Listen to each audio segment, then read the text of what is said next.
My dear students, good morning. I am AK Srivastava from mass art coaching centre के इस channel में आप सभी का बहुत बहुत स्वागत है। और वीडियो देखने से पहले आप लोग मेरे इस चैनल मास आर्ट कोचिंग सेंटर को लाइक कर दीजिएगा, सब्सक्राइब कर दीजिएगा और बगल में बेल आइकन का घंटा दिया होगा उसे प्रेस कर दीजिएगा, जिससे इस चैनल द्वारा अपलोड किए गए वीडियो का नोटिफिकेशन समय समय पर आप लोग को मिलता रहे। चलिए हम लोग देखते हैं। बैक वाले क्लास में हम लोग पढ़ चुके थे syllabus of mathematics. Syllabus of mathematics में हम आप लोग को chapter number 8 introduction of trigonometry and chapter number 9 height and distance को वॉल्यूम फर्स्ट माने थे और बोले थे कि यहीं से हम आप लोग को स्टार्ट करेंगे वॉल्यूम फर्स्ट से। तो चलिए स्टार्ट करते हैं। त्रिकोणमिति का परिचय चैप्टर नंबर 8 त्रिकोणमिति। त्रिकोणमिति का परिचय। त्रिकोणमिति का परिचय इंट्रोडक्शन इंट्रोडक्शन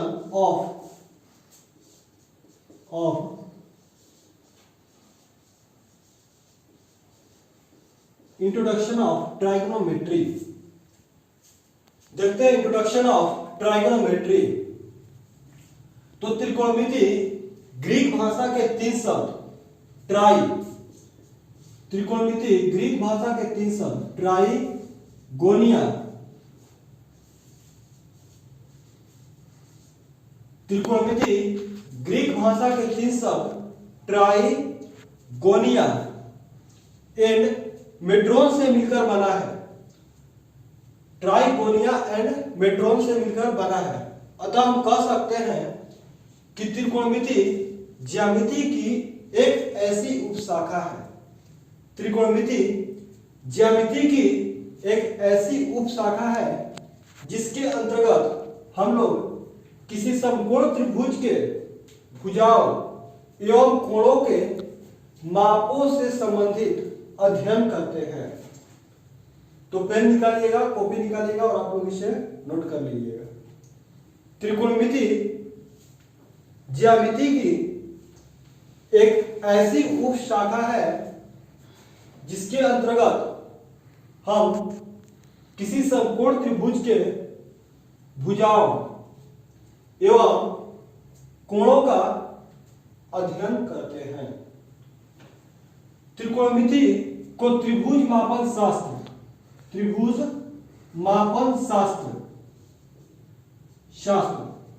त्रिकोणमिति को त्रिभुज मापन शास्त्र के नाम से भी जाना जाता है। इसके जनक पिता हिप्पार्क्स को माना जाता है। तो त्रिकोणमिति हम बोले कि त्रिकोणमिति ज्यामिति की एक ऐसी उपशाखा है जिसके अंतर्गत हम किसी समकोण त्रिभुज के भुजाओं एवं कोणों का अध्ययन करते हैं। तो यहाँ पे हम बोले समकोण त्रिभुज। तो सबसे पहले त्रिकोणमिति के क्वेश्चन को समझने के लिए आप लोग को समकोण त्रिभुज का गहन अध्ययन करना होगा। तो चलिए पहले देखते हैं हम लोग समकोण त्रिभुज क्या है। Right angle triangle. Right angle triangle समकोण त्रिभुज। इसको सपोज करिए ए, यहां पे बी और इसको मान लीजिए सी। आप लोग पिछले क्लास में पढ़ चुके होंगे। 8 क्लास में दिया हुआ है त्रिभुज के प्रकार। त्रिभुज के प्रकार। तो त्रिभुज के प्रकार में हम लोग 2 प्रकार पढ़े थे, भुजा के आधार पर और पढ़े थे कोण के आधार पर। तो भुजा के आधार पर छोड़ते हैं, कोण के आधार पर 3 टाइप कोण पढ़ते हैं, निम्नकोण त्रिभुज, समकोण त्रिभुज और अधिक कोण त्रिभुज। तो समकोण त्रिभुज की तरफ हम लोग ध्यान आकृष्ट करेंगे। समकोण त्रिभुज क्या है चलिए देखते हैं। तो समकोण त्रिभुज यहां पे बनता है 90 डिग्री। तो समकोण त्रिभुज क्या है कि वैसा त्रिभुज जिसका एक कोण समकोण मतलब 90 डिग्री, बाकी का 2 कोण न्यून कोण। अतः हम कह सकते हैं कि वैसा त्रिभुज जिसका एक कोण 90 डिग्री बाकी दो कोण 90 डिग्री से कम हो अर्थात न्यून कोण हो, क्या कहा जाता है? समकोण त्रिभुज। जैसा कि आप लोग को पता होगा कि त्रिभुज के तीनों कोणों का माप कितना होता है? 180 डिग्री। तो यदि 90 डिग्री है तो जाहिर सी बात है कि ये 90 से कम है और ये भी क्या होगा? 90 से कम।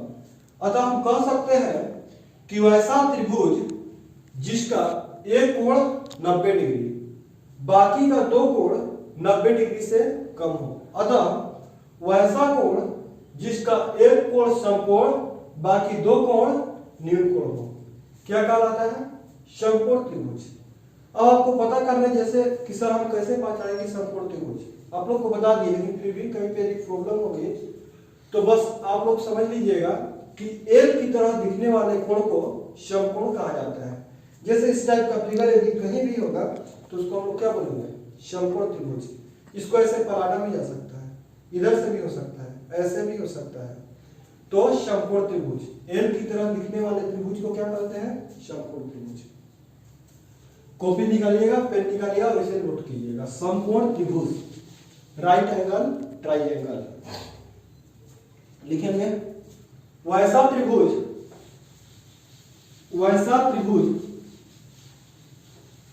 जिसका एक कोण समकोण, समकोण के बगल में लिख लीजिएगा 90 डिग्री।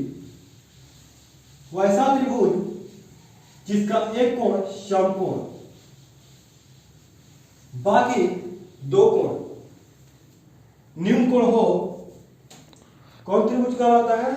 समकोण त्रिभुज कहलाता है। आशा करते हैं आप लोग समझ गए होंगे समकोण त्रिभुज किसे कहते हैं। ABC। चलिए अब हम लोग देखते हैं समकोण त्रिभुज में बेस, हाइट एंड परपेंडिकुलर क्या है। तो समकोण त्रिभुज क्या होता है? समकोण त्रिभुज एक पड़ी रेखा और एक खड़ी रेखा होता है। यहाँ पे पड़ी और खड़ी के बीच जो कोण बनेगा 90 डिग्री, तो ये खड़ी है और ये पड़ी है, तो यहाँ पे जो कोण बनेगा 90 डिग्री। अब देखिए यहाँ पे क्या होगा कि 90 डिग्री के जैसे ही आप सम्मुख जाइएगा, सामने जाइएगा, तो यहाँ पे कोण जो यहाँ पे जो ये जो भुजा कहलाएगा एच, इसको हम लोग बोलेंगे हाइपोटेनस। हाइपोटेनस, हाइपोटेनस मीन्स होता है कर्ण, हाइपोटेनस मीन्स कर्ण। और सपोज कीजिए कि यहाँ पे हम थीटा कोई एंगल लेते हैं थीटा, तो थीटा के जो सम्मुख होगा उसको हम लोग लंब बोलेंगे, परपेंडिकुलर, और जो बचेगा जो बगल में होगा उसको हम लोग बेस बोलेंगे। अतः हम कह सकते हैं कि किसी समकोण त्रिभुज में जिस कोण के सापेक्ष निष्पत्ति ली जाती है, किसी समकोण त्रिभुज में जिस कोण के सापेक्ष निष्पत्ति ली जाती है उसके सम्मुख, सम्मुख का मतलब सामने, उसके सम्मुख भुजा को क्या कहा जाता है? परपेंडिकुलर, मतलब लंब कहा जाता है। इसको P से सूचित करते हैं। उसके बाद आधार, किसी समकोण त्रिभुज में जिस कोण के सापेक्ष निष्पत्ति ली जाती है उस कोण के आसन, आसन का मतलब होता है बगल में, आसन भुजा को बेस मतलब आधार बोला जाता है, आधार कहा जाता है। इसको बीच से सूचित करते हैं। और जो 90 डिग्री के जो सामने होता है उसको हम लोग कर्ण बोलते हैं। मतलब कर्ण जो होती है किसी समकोण त्रिभुज की सबसे बड़ी भुजा होती है। आशा करते हैं कॉपी निकालिए, पेन निकालिए और इसे नोट कर लीजिए। हेडिंग देंगे लंब, इंग्लिश होगा परपेंडिकुलर, लिखेंगे किसी समकोण त्रिभुज में जिस कोण के सापेक्ष निष्पत्ति ली जाती है उस कोण के सम्मुख, सम्मुख के बगल में लिख लीजिएगा सामने, उस कोण के सम्मुख भुजा को लंब कहा जाता है। पैराग्राफ चेंज करेंगे, लिखेंगे इसे P से सूचित करते हैं। हो गया लंब। नेक्स्ट हेडिंग होगा आधार, B। ध्यान दीजिएगा, लिखेंगे किसी समकोण त्रिभुज में जिस कोण के सापेक्ष निष्पत्ति ली जाती है उस कोण के आसन, आसन के बगल में आप लोग लिख दीजिएगा बगल में, उस कोण के आसन भुजा को आधार कहा जाता है। इसे बी से सूचित करते हैं। नेक्स्ट हेडिंग हुआ कर्ण। लिखेंगे समकोण त्रिभुज के सामने की भुजा को कर्ण कहा जाता है। इसे एच से सूचित करते हैं। आप लोग पेन रख लीजिए, कॉपी रख लीजिए, देखिए समझिए एक बार फिर से अच्छा से इसको सही से। यहाँ पे जैसे यही एंगल सपोज कीजिए कि यही एंगल है, यहाँ पे थीटा लिए तो थीटा के सम्मुख मतलब थीटा के सामने कौन सा है, ये है, तो इसको हम लोग क्या बोलेंगे, पी बोलेंगे। और यहाँ पे जो बगल में है इसको हम लोग बी बोलेंगे। सबसे पहले आप लोग त्रिभुज बनाते हो फिर डिक्लेयर इसको कर लीजिएगा कि एच कौन है, कर्ण कौन है। तो जो 90 के सामने होगा वो एच होगा, और जिसके सापेक्ष निष्पत्ति ली जाती है, यदि सपोज कीजिए क्वेश्चन में सी होगा तो सी के सापेक्ष यदि हम लोग निष्पत्ति लेते हैं तो इसको पी बोलेंगे, क्योंकि सी के सामने यही है। जरा देखिए सी के सामने यही है, सम्मुख यही है, तो इसको हम लोग पी बोलेंगे, और जो बच गया उसको क्या बोलेंगे, बी। जरा आप लोग यहाँ पे ऐसे समझिए कि यहाँ पे इस कोण के सापेक्ष निष्पत्ति न लेकर के हम लोग इसके सापेक्ष निष्पत्ति लेते हैं, थीटा। यहाँ पे ये हो गया थीटा, तो थीटा लेते हैं। तो सबसे पहले हम आप लोग को ये बताएं कि कर्ण आप लोग पहले क्लियर कर लीजिएगा। तो ये 90 डिग्री है, तो ये जाहिर सी बात है कि यहाँ पे क्या होगा, एच होगा, कर्ण होगा। अब देखिए थीटा के सामने कौन है, थीटा के सामने बीसी है, तो ये जो बीसी आप लोग का होगा पी बनेगा, और ये जो होगा क्या बनेगा, बी बनेगा। आशा करते हैं आप लोग पी, बी और एच अच्छा से समझ गए होंगे। एच जो होती है किसी समकोण त्रिभुज की सबसे बड़ी वाली भुजा होती है। किसी समकोण त्रिभुज की सबसे बड़ा भुजा कौन होता है, एच होता है। तो चलिए हम लोग देखते हैं नेक्स्ट हेडिंग, पाइथागोरस प्रमेय। पाइथागोरस प्रमेय या करके आप लोग लिख दीजिएगा बौधायन प्रमेय, बौधायन का प्रमेय या बौधायन प्रमेय। क्या हुआ कि पाइथागोरस नामक गणितज्ञ ने किसी समकोण त्रिभुज में पी, बी और एच का रिलेशन, मतलब पी, बी और एच का संबंध एक थ्योरी के द्वारा प्रतिपादन किया, जिसे पाइथागोरस प्रमेय कहा जाता है। उन्होंने क्या कहा कि किसी समकोण त्रिभुज में h square is equal to p square plus b square. किसी समकोण त्रिभुज में h square is equal to p square plus b square, मतलब उन्होंने कहा कि किसी समकोण त्रिभुज में सबसे बड़ी भुजा, बड़ी भुजा का मतलब क्या होता है, कर्ण। किसी समकोण त्रिभुज में सबसे बड़ी भुजा का वर्ग, अन्य दो भुजा कौन कौन बचा है, पी बचा है और बी बचा है। किसी समकोण त्रिभुज में सबसे बड़ी भुजा का वर्ग अन्य दो भुजाओं के वर्गों के योग के बराबर होता है। मतलब आप लोग कॉपी निकालिएगा, पेन निकालिएगा, इसे नोट कीजिएगा। चलिए लिखते हैं, पाइथागोरस प्रमेय हेडिंग होगा। किसी समकोण त्रिभुज में सबसे बड़ी भुजा, बड़ी भुजा किसको बोलते हैं हम लोग, कर्ण को। किसी समकोण त्रिभुज में सबसे बड़ी भुजा, बगल में लिखिएगा कर्ण, का वर्ग अन्य दो भुजाओं, अन्य दो भुजाओं के बगल में आप लोग लिखिएगा पी एंड कौन बच गया, बी। अन्य दो भुजाओं के वर्गों के योग के बराबर होता है, के योग के बराबर होता है। अर्थात h square is equal to p square plus b square.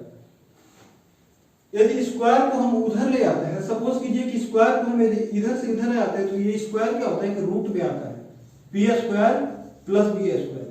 यदि आप लोग इस रूट को इधर लाते हैं तो रूट क्या होगा, स्क्वायर में आएगा। मतलब h is equal to root under p square plus b square.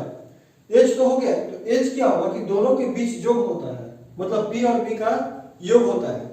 बाकी यदि आपको p निकालनी होगी, b निकालनी होगी, तो सबसे बड़ी वाली भुजा में से जो बचा है उसको माइनस करनी होगी। जैसे आपको सपोज कीजिए p निकालना होगा, तो यहाँ पे रूट अंडर तो रहेगा, सबसे बड़ा भुजा क्या होता है, h स्क्वायर हो गया, और माइनस यहाँ पे कौन बच गया, b, यहाँ पे बच गया b। तो h square is equal to p is equal to root under h square minus b square. यदि b निकालते हैं तो b is equal to root under h square और माइनस बी स्क्वायर। इसी के साथ आज हम इस वीडियो लेक्चर का ये टॉपिक यहीं पे समाप्त करते हैं। फिर मिलते हैं कल एक नया जोश के साथ, एक नया जुनून के साथ। चलिए कल मिलते हैं। Thank you.